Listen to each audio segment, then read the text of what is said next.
Jesus paints the picture of arrogance in referring to the scribes and the Pharisees who tried to do everything to be seen and delegate and order and command people to do things and preach and try to act like they're someone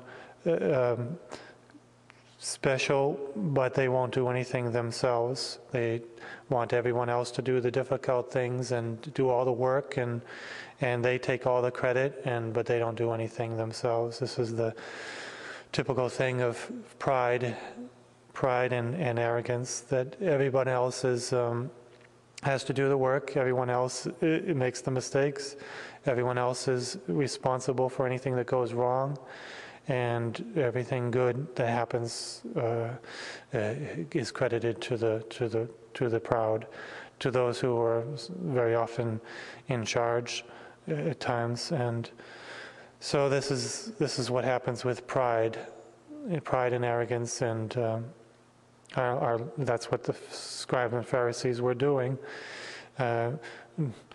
Binding up large burdens and putting them on the shoulders of the people, and not lifting a finger to lighten the load for them. They won't do anything, won't do any work. And so our Lord says, to counteract that we should not be like them, but to be men of deeds.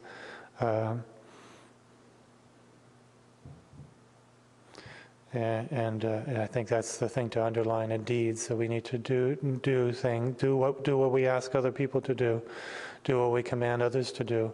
We want, there's forgiveness in the air these days. You forgive others, and what is really meant by those who are telling everyone else to forgive is that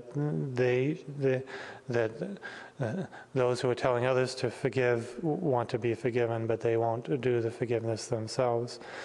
So in regard to charity, in regard to forgiveness, our Lord is saying we need to do that ourselves. We need to do that first. When it comes to work, when it comes to what we ask others to do, we should do it with them.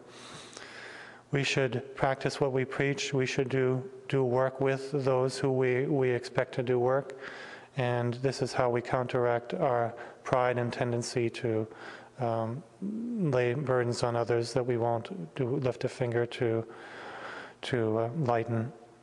And to counteract this pride and arrogance with humility, to be servants instead of bossing everyone else around. That we should be servants, be like our Lord who came to serve and not to be served. We can be sure that our Lord, when he was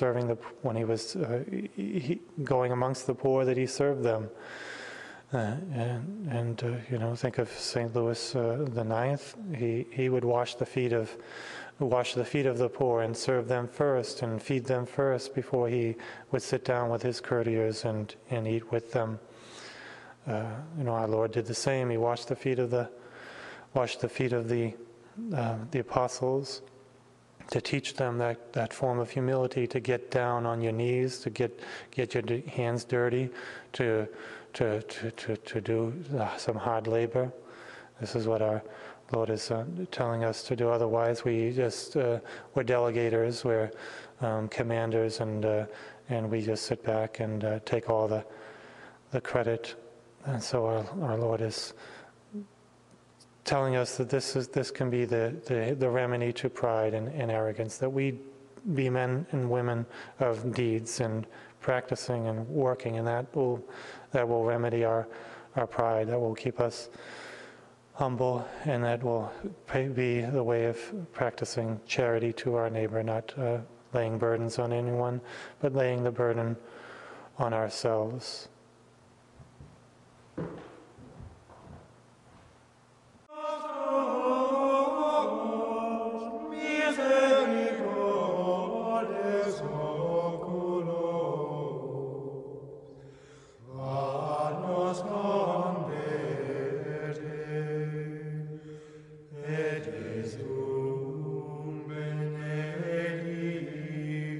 Fructum ventris tui,